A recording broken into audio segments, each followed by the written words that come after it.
That's why they're like, oh, I carry a 45. Like, it doesn't matter if you carry a 45 or you shoot 308 or like the AK-47 because it's 7.62 by 39, and that's somehow superior to 5.56. It doesn't matter, right? Then why shot carry placement. a 45? Shot placement. I'm more accurate with this pistol than I am with any other handgun. I carry it for accuracy because here's the thing: is that knockdown power and the myth of like all this bullshit. It doesn't matter. Shot placement is what matters, right? So for the torso, we're destroying the infrastructure of the human body, the machine. We're breaking the machine. So we're severing the spinal column, we're destroying the heart, we're putting holes in arteries, we're putting holes in organs like the liver that, you know, that holds blood. If I'm doing all this and you're still advancing towards me, I'm like, all right, maybe you're wearing body armor, maybe you're high on PCP. So now I come down to the pelvic girdle. If I destroy that bone, right, the pelvis bone, it's virtually impossible for you to stand. You can't stand. So now I get a mobility kill. So now you go down, you're on the ground, you still have that much fight left in you that you're still trying to shoot me from the ground. Well, now you're a stationary target and it's much easier for me to hit in the head. So now it's easier for me to put that round through the eye socket.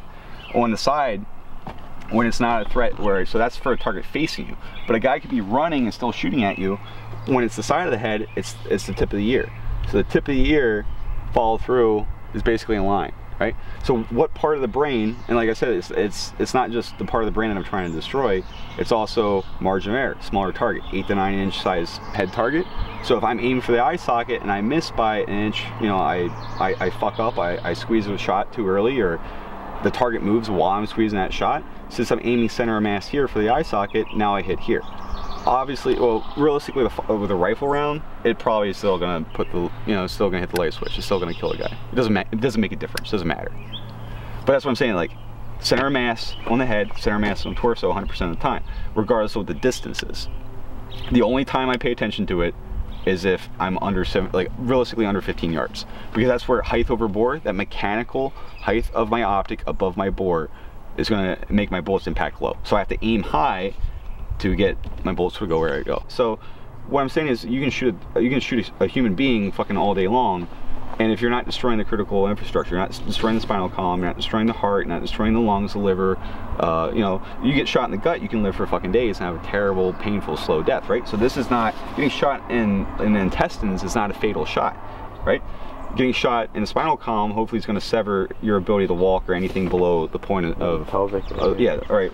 The pelvic, you know, the pelvic area, you have the femoral artery, so there's a lot of really good, you know, porous tissue down there. There's a lot of stuff to bleed. There's the artery itself that if you sever the femoral artery and you don't put pressure on it, you're going to bleed out. So hopefully when I shoot you on the pelvic girdle, I want to fuck up some arteries and you bleed out quickly. But the thing is, it's still going to take you time to lose blood volume. Right? So the moral of the story is what I'm saying, is that anywhere, with the exception of maybe the spinal column, like if I shot the dude right here, high center of mass, I hit the spinal column, well, odds are he's not going to have any ability to do anything below that point of where I severed the spine, right?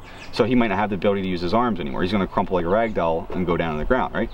But I can shoot you in the heart and you can live for 20 seconds. You can live long enough to detonate the explosive clacker, to fire your weapon back and shoot me dead. Like, the man I killed just killed me back before he took his last breath, right?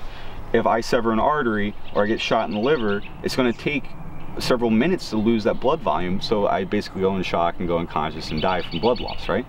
The only one-stop shot, right, proverbial one-stop shot, is to put the bullet through the human brain, to put it through the brain. But since the skull does it does a really good job. It protects the brain. So people get shot in the head every day and they survive, because especially with handgun rounds where you have a blunt round, like a 45, like, all right, so that's a blunt round. So depending on the angle, it hits the skull. It's not going straight into the skull. It can ricochet off the skull because the skull is heavy, right? So you look at a human skull, you look at the eye socket, you look at the nasal cavity, and what is it? It's a bullet funnel. As long as that bullet enters the eye or the nose, the likelihood of it ricocheting out, if it ricochets anything, it hits bone or it hits dense tissue, which, you know, you think of the cartilage of the nose, that's not dense. Think about how soft your human eye is, you can push on it, that's not very hard. The likelihood of that deviating around, you know, off its trajectory is very low. So the idea is that once we get it inside the eye socket or nasal cavity, it can only go forward into the brain. It can only go forward and destroy the brain. And the brain is light. All right, so since we know that handgun rounds in particular, but even rifle rounds can hit a dude in the skull and the guy can live for hours, maybe even days, or maybe even fully recover, depending on, like, you know, the nature of the round and where he got hit and stuff. There's people that get, literally, the bullet pierces the skull, enters the brain, but the part of the brain that's being damaged isn't a part that affects my motor skills to pull the trigger, right? So even getting shot in the head isn't an absolute. So that's why I'm saying, like, if you're like, you get in the mantra of like 2 rounds, next target, 2 rounds, next target, 2 rounds, next target, you can drill a target, boom, boom, and move on to another target when that threat is still there. That's why people advocate things like shooting the target or shooting the threat to the ground. Like, as long as this threat is in front of me, I need to continue putting bullets into it until it's no longer a threat. In a civilian application, it's like as soon as the guy drops his knife or drops his gun, he's no longer a threat to me. Well, now I'm no longer justified to keep putting rounds in them, right? If you need to put 15 rounds of 5.56 in the guy's torso, and he's gonna stand there and continue to fire his weapon or hold his weapon or advance towards you, whatever, you don't give up because you reach some magical number. Like 2 rounds, you're dead now because, you know, IDPA taught me that, you know, fucking 2 rounds and every threat just magically goes away. There's dudes that, like, they suck up bullets like a sponge, guys high on PCP. I saw in Iraq, guys like 40 times in the chest with 5.56 and 308, right?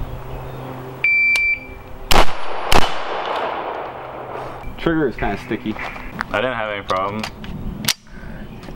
All right. It's always the trigger, right, Murr? It's always the trigger. It's the gun's fault, not my fault. Of course not. All right. Ready? Yep.